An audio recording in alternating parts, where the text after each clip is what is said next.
The hall was glowing with lights. Beautiful flowers decorated every corner. Soft music played as guests smiled and waited in their seats. It was Mr. Adil's wedding day. He looked happy, standing in a black sherwani, adjusting his watch again and again. But behind his smile, he was nervous too. It had taken him years to reach this moment. Beside him stood his best friend. Asen, you're finally doing it. Adil? Asen said with a grin. Adil nodded. It feels right this time. The bride was in another room, getting ready. She was a kind woman named Fariha who had been patient and understanding. She had accepted Adil's past and had waited for his son to be ready. But there was one problem, Zian. Adil's 11-year-old son wasn't ready.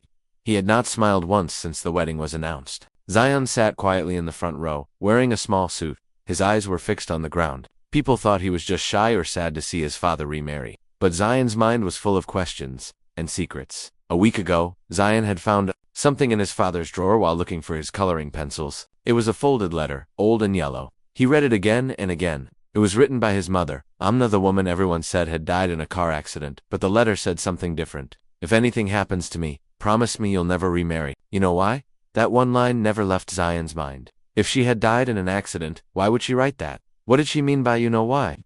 Since that day, Zion couldn't sleep properly. He kept watching his father, kept thinking, kept wondering if his dad had hidden something. Now, it was time for the wedding ceremony. The bride walked in slowly, smiling behind her veil. Everyone stood and clapped. Cameras flashed. Music played louder. Zion looked up and watched his father and Fariha take their places under the wedding canopy. The priest began reading the wedding verses. Everyone was quiet, listening with joy. Then the priest asked Adil if he accepted the marriage. Adil smiled and said, Kubul Hai. The room filled with happy whispers. Then came the bride's turn. But just before she could answer, stood up. The hall went silent. At first, people thought he was just going to the bathroom, but he didn't move. He stood still, eyes fixed on his father. Adil looked confused. Zion, sit down. Beta, he said gently. Zion didn't sit. Instead, he took a step forward. And then, with a calm but clear voice, he said, You promised Mom you'd never marry again.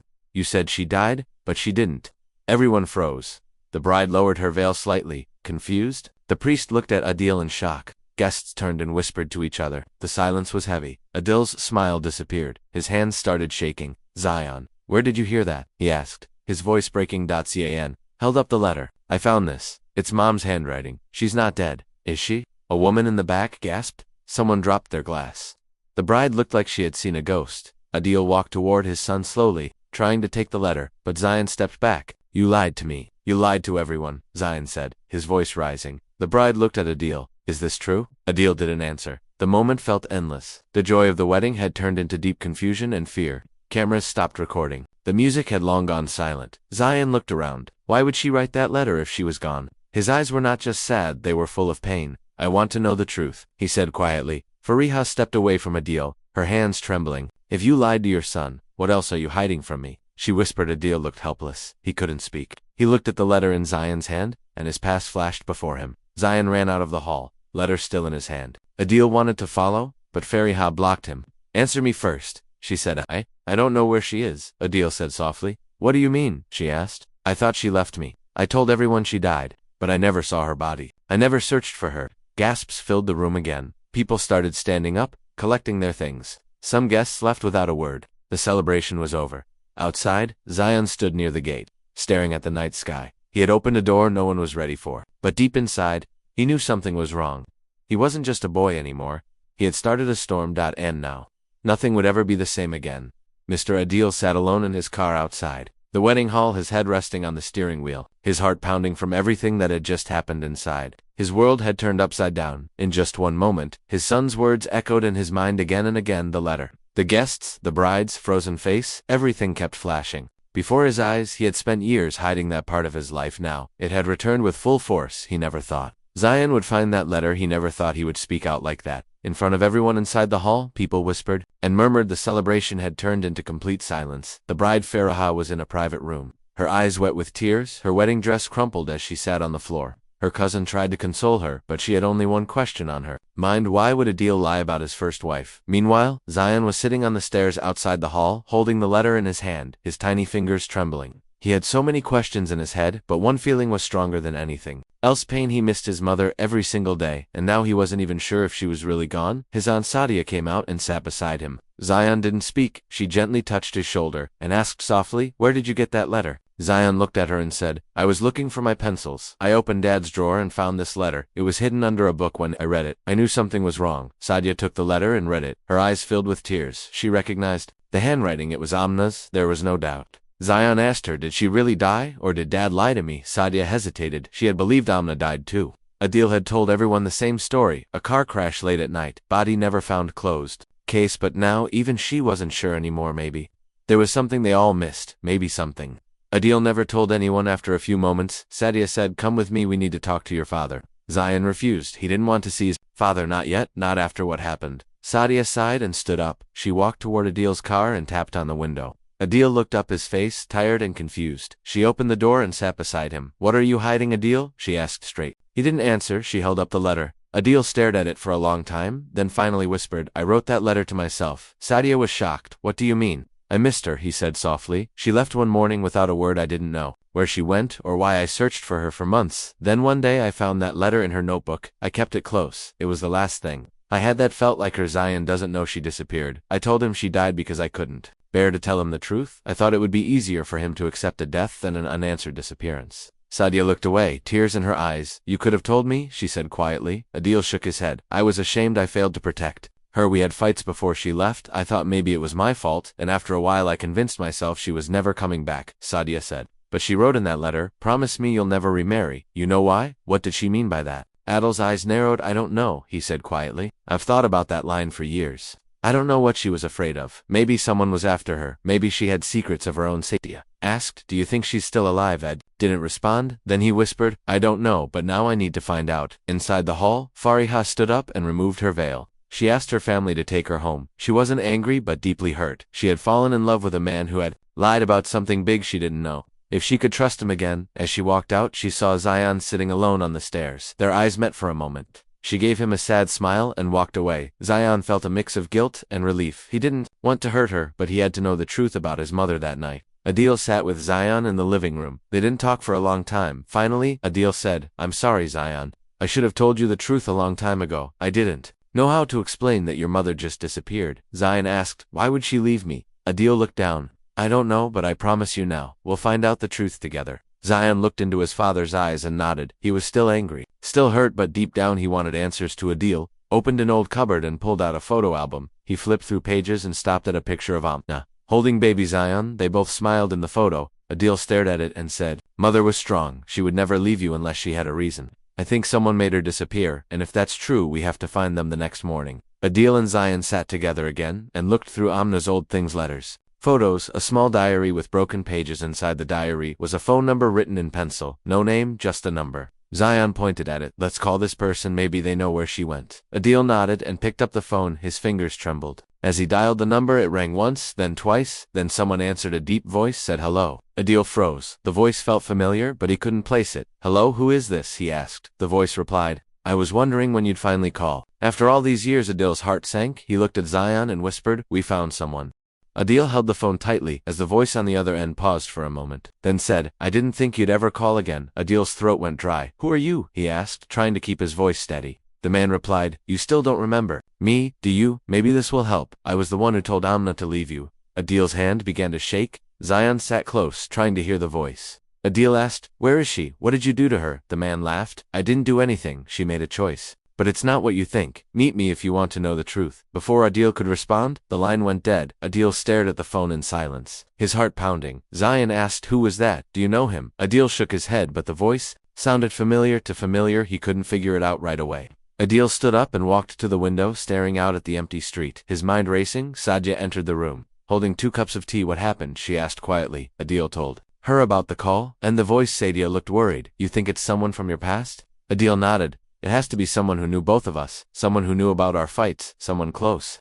Zion asked, can we meet him, Dad? Adil nodded slowly. Yes, but I'm not letting you come. It could be dangerous.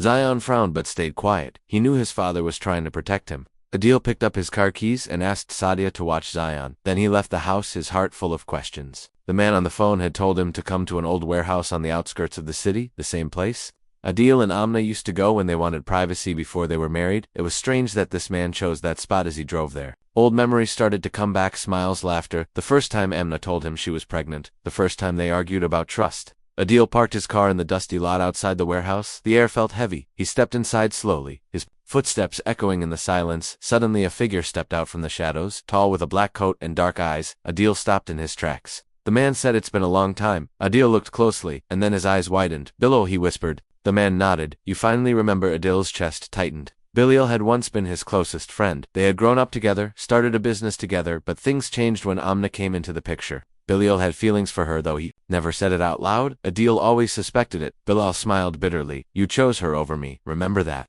Adil stepped closer. "What happened to Amna?" Bilal looked away. "She came to me the night she left you. She was scared," she said. "Someone was following her. She thought you were in danger." Adil's eyes widened. "What she said, someone had threatened you, and the baby, she didn't want to risk it, so she left. She thought it was the only way to protect you." Adil's mind raced. He never knew any of this. "And you just let her go," Bilal replied. "She begged me not to tell you. She wanted to disappear. She thought you'd be safer that way." Adil felt a wave of guilt. "So all these years she was alive, and I never looked for her." Bilal shrugged. "I didn't know where she went after that. She changed her name, moved away. She only contacted me once to say she was okay, and then she vanished again." Adil asked, "Do you have anything that can help me find her?" Bilal reached into his coat and handed over a small notebook. "This has the address she gave me years ago. Maybe she's still there, maybe not, but it's all I have." Adil took the notebook, his hands trembling. "Thank you," he said. Bilal nodded, but said, "One last thing before you go. She left because she loved you. Don't ruin that by blaming her." Adil didn't reply. He turned and walked out of the warehouse, his heart heavy as he drove home. He kept looking at the notebook,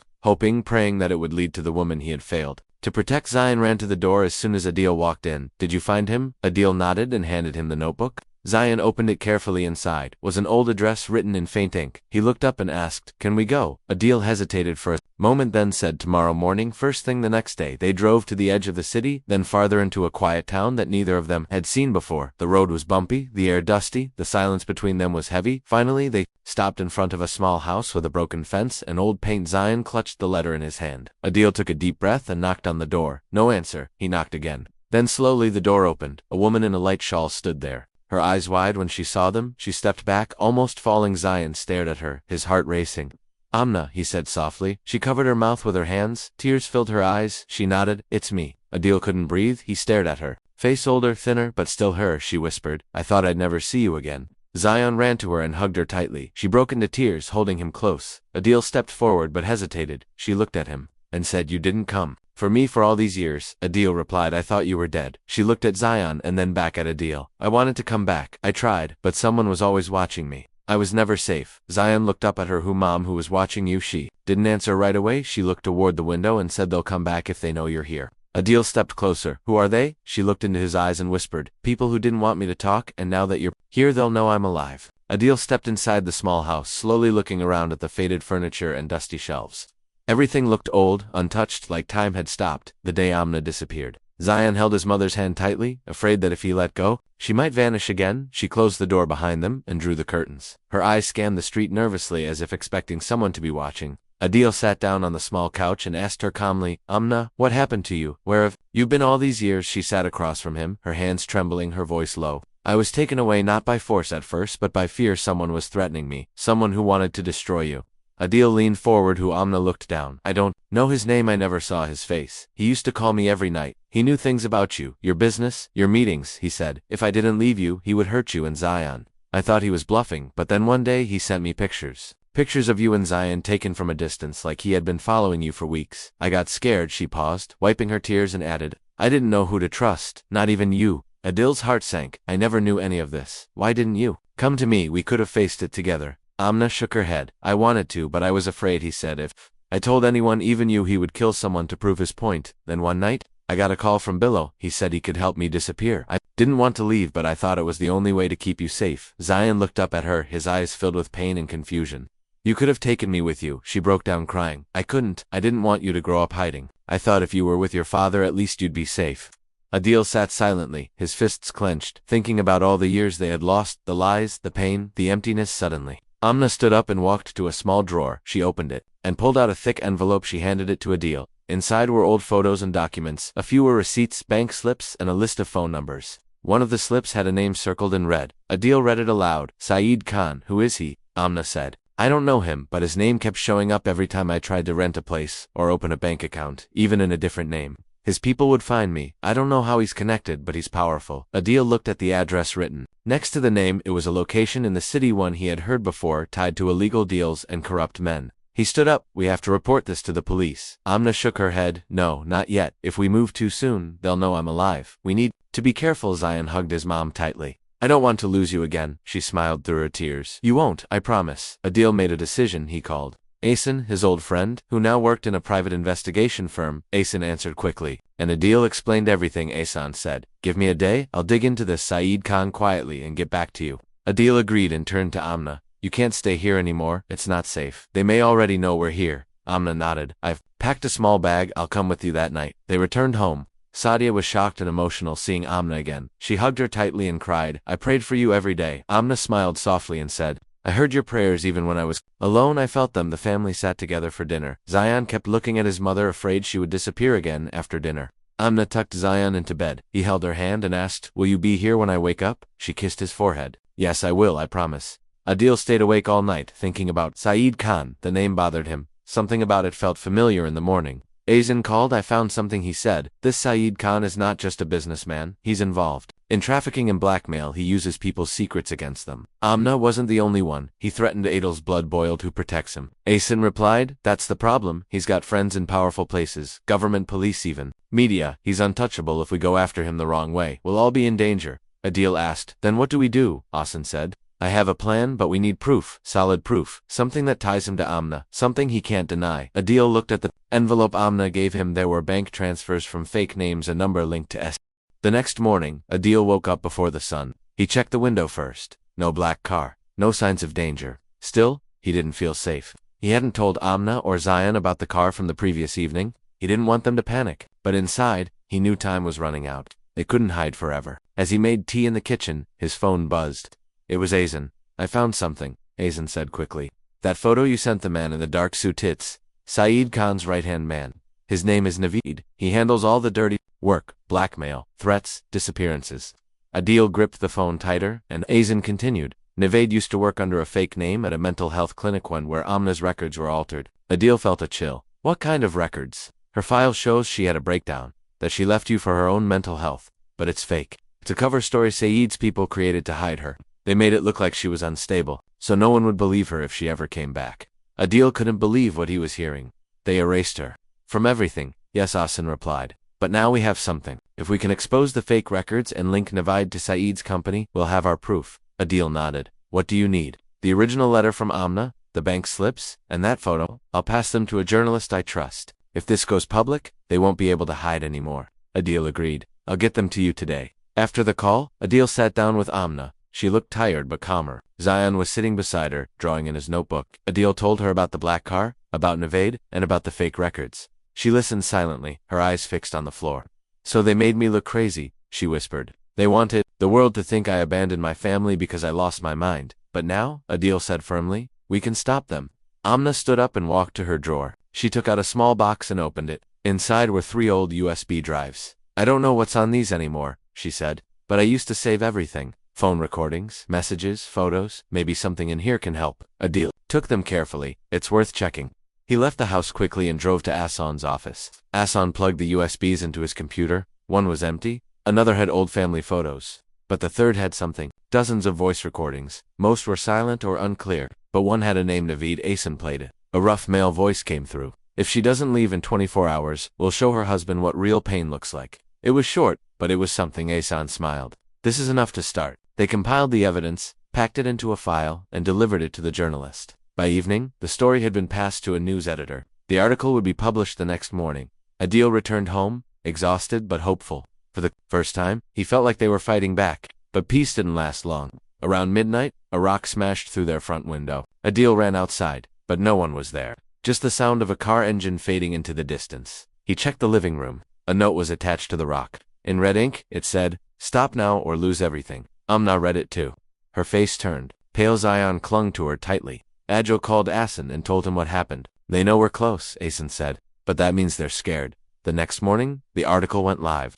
The headline read, "Mother Erased. The story of Amna Adil and the shadow network that silenced her." Photos of Saeed, Khan, and Naveed appeared, along with details of the false medical records, blackmail threats, and Amna's disappearance. The story went viral. Social media exploded with support. People demanded justice. Activists tagged government officials. Police were forced to open an investigation. Adil watched the news quietly. Amna sat beside him, tears in her eyes. Zion didn't understand everything, but he felt the tension. Then, the doorbell rang. Adil opened it slowly. 2 men in suits stood outside. "Mr. Adil," one said, "we're from the Federal Investigation Unit. We'd like to ask your wife a few questions." Amna stepped forward bravely. "I'll answer everything." For the next 2 hours, she shared her story in full. The investigators listened, took notes, and collected all the evidence. By evening, they left with a promise. "We'll find them," they said. The next few days were tense. Police raided one of Saeed Khan's offices. Navaid was arrested. More victims came forward, people who had been silenced, threatened, erased, just like Amna. News channels ran the story every hour, but Saeed Khan himself had vanished. No one knew where he was. Adil kept his family close. They didn't go out, didn't open the door to strangers. Then, one night, while Adil was putting Zion to sleep, Amna got a call, unknown number. She picked it up slowly. A deep voice whispered, "You should have stayed hidden. Now you'll pay the price." Then silence. She dropped the phone. Adil rushed in. "Who was it?" She couldn't speak. She just pointed at the phone. Adil picked it up. The call had no trace, no location. He called the police immediately. That night, 2 officers were posted outside their house. But Amna couldn't sleep. She sat on the couch holding Zion's photo. "I shouldn't have come back," she whispered.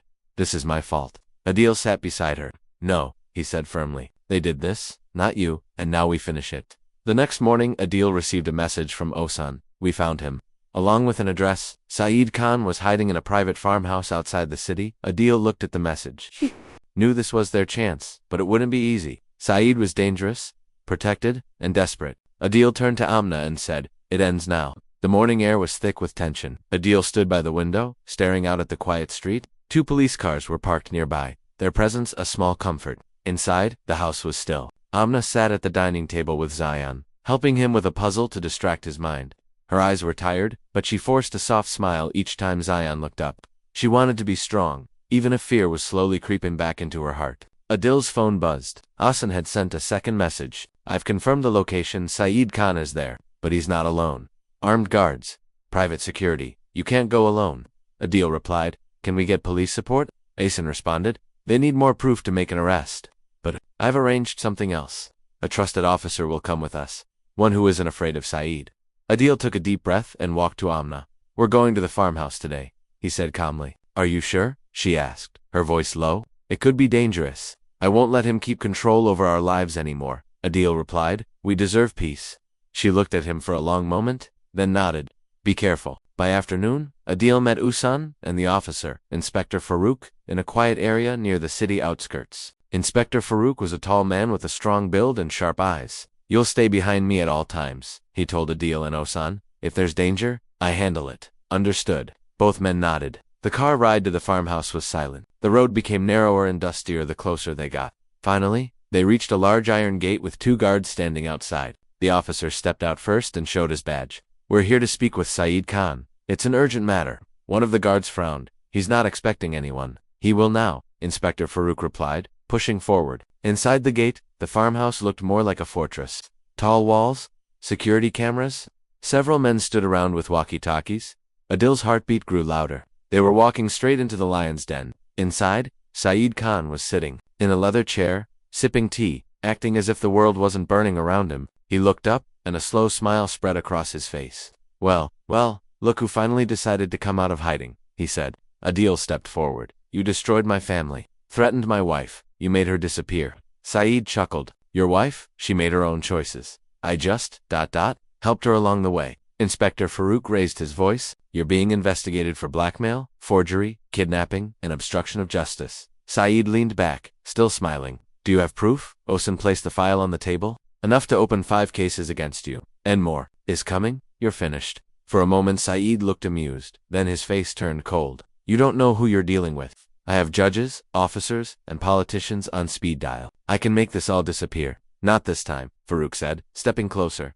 "The press has it. The people have it. Your name is already ruined." Suddenly, one of Saeed's men entered the room, whispering something in his ear. Saeed's smile faded. The man handed him a tablet. A news site showed the breaking update: more victims of Saeed's threats had come forward. The government had ordered a formal investigation. His allies were now running for cover. Saeed stood up and slammed the tablet on the table. You think this will end me, he growled. I built this empire from nothing. I buried people stronger than you. Adil stepped forward, his voice steady. You buried the weak. But now the truth has come back to dig you out. Saeed clenched his jaw. His guards moved closer, but Farouk pulled out his weapon. Stand down, he ordered. In that tense moment, one of the guards raised a hand and signaled the others. Slowly, they backed away. We don't want trouble, one of them said. We were just doing our jobs. Inspector Farouk placed handcuffs on Saeed's wrists. You're under arrest. A few weeks had passed since Saeed Khan's arrest, but the wounds he left behind were still fresh. Though the fear had lessened, the memories stayed. Amna still jumped at sudden noises. Zion still clung to her hand when they walked outside, and Adil still checked the locks on every door and window 3 times before going to bed. Life was slowly returning to normal, but normal didn't feel the same anymore. Adil had returned to work, though on limited hours. His mind was still on his family. He spent every evening at home, helping Zion with homework, talking to Amna, and trying to rebuild what they had lost. But something still bothered him. Even though Saeed was behind bars, the case hadn't fully closed. One detail continued to trouble him: the way Saeed had known so much about their lives, down to the smallest things. Someone had been feeding him information from the inside. One evening, as Adil reviewed old documents, something caught his eye. A note attached to Amna's bank file with the initials MH. He had seen those initials before. Then he remembered Mr. Mirza Hamid, a family lawyer they had once trusted. He had helped Adil and Amna with property work in the early days of their marriage. But Adil had lost touch with him after Amna disappeared. The next morning, Adil visited Azin with the file. I think this guy helped Saeed, he said. Azin looked over the papers. You may be right. His name showed up once in the investigation. He was involved in the legal transfer of Amna's assets, but not under her real name. Adil's eyes narrowed. So he forged her identity. Osan nodded, and gave Saeed control of everything. Later that day, Adil received a call from Inspector Farouk. We've reopened the case based on new information. Mr. Hamid is now a suspect. We need your help to bring him in. Adil agreed immediately. He remembered Hamidi's office's small one, in a quiet plaza near the city center. He called and set up a meeting under the pretense of legal consultation. The next afternoon, Adil arrived at the office alone. He had a hidden microphone in his shirt, connected to the police van parked nearby. Mr. Hamid welcomed him with a warm smile. Adil, it's been so long. What brings you here? Adil played along. I need help with a property issue, but before we begin, I wanted to ask something. You remember my wife Amna Hamid's face changed slightly, just a twitch. Yes, of course. I remember her. Strange, Adil said, watching him closely. Because her name appeared on a property deal 2 years ago, and you signed the documents. Hamid smiled nervously. Must be a mistake. It's not, Adil said, leaning forward. You helped Saeed Khan, gave him control over her identity, her money, everything. Hamid's hand trembled. You have no proof. Actually, I do, Adil said, tapping his chest lightly. And the police are listening.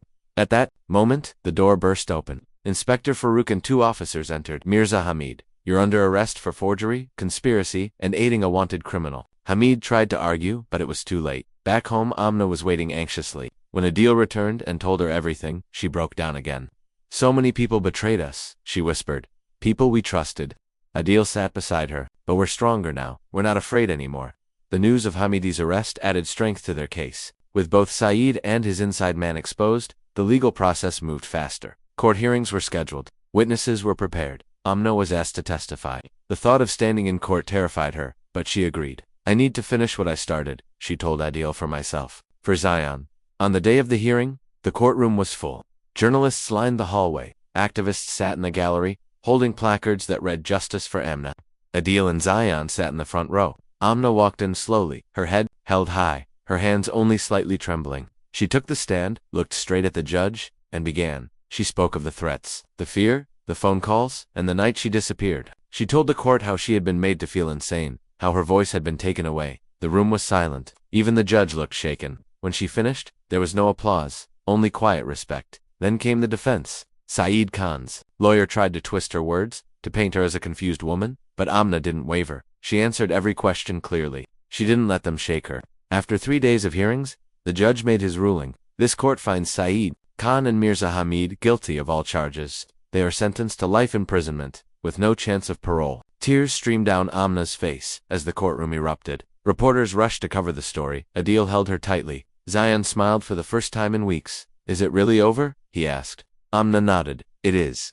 The next few days brought peace, real peace, the kind they hadn't felt in years. Neighbors came to visit. Letters of support poured in. People called Amna a hero, a fighter, a voice for others who had been silenced. She didn't feel like a hero, she just felt relieved. One evening, they held a small celebration at home. Just family and a few close friends. Zion stood on a chair and gave a short speech. My mom is the bravest person I know, and my dad never gave up on her. I'm proud of them. The room clapped. Amna wiped her tears. Adil smiled, holding her hand. Later, as the night grew quiet, Zion looked up at the stars from the balcony. Adil joined him. You were the one who started all this, Adil said. One sentence changed everything.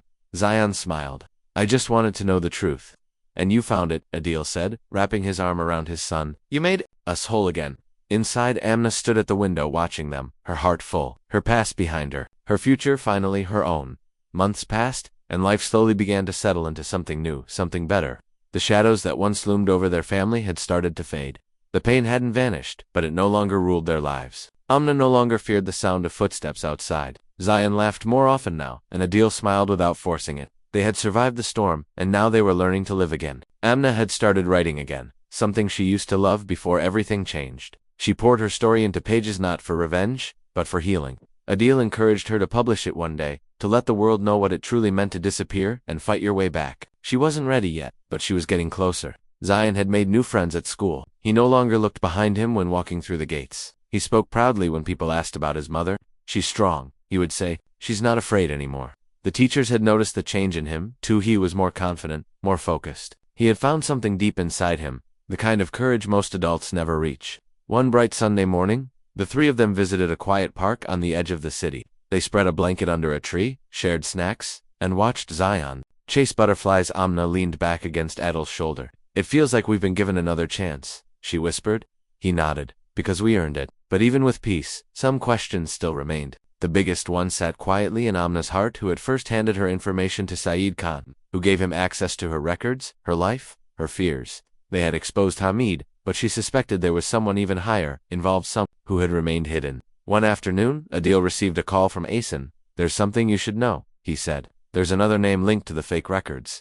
Adil felt a chill return. Who? Asen replied, Inspector Navada, the same one who used to be close to Saeed. But here's the twist, he used to work with someone in the Federal Records Department. A woman. I think she's still active. Adil shared the news with Amna. Her hands trembled slightly.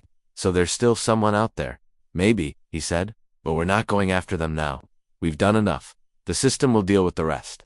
She nodded slowly. I just don't want this. Cycle 2, start again. Not for anyone. Over the next few weeks, Amna began volunteering at a local support center for women. She met others who had suffered in silence, women who had been manipulated, threatened, abandoned. She didn't tell them everything about her story, but she listened. She held their hands, and they felt her strength. One woman told her, You speak like someone who's been through fire. Amna smiled. I have, but I made it out. Meanwhile, Adil took steps to restart his business. With help from friends and supporters, he opened a new branch, one that promised transparency, fairness, and community impact. It became more than a workplace. It became a message. We're still standing, he told his staff on opening day, and no one can erase us again. One evening, Zion came into the living room holding a photo of Amna and Adil from years ago. Can we put this back on the wall? He asked. Amna looked at the picture, smiling, hopeful. Yes, she said, tears in her eyes. It belongs there. As Adil hung the frame back on the wall, Zion asked softly, Can I ask something? Of course, Amna said. Why didn't you tell me the truth back then? They both looked at each other. Adil sat down beside him. Because I thought I was protecting you. But I was wrong. The truth hurts, but silence hurts more. Zion nodded. I'm glad I spoke up, even if it was scary. You were brave, Amna said, and you saved me. The next day, Amna received a letter in the mail. It was from a publisher who had read a draft of her story through a friend. The letter said, Your voice is powerful. The world needs to hear it. She sat quietly for a long time holding that letter.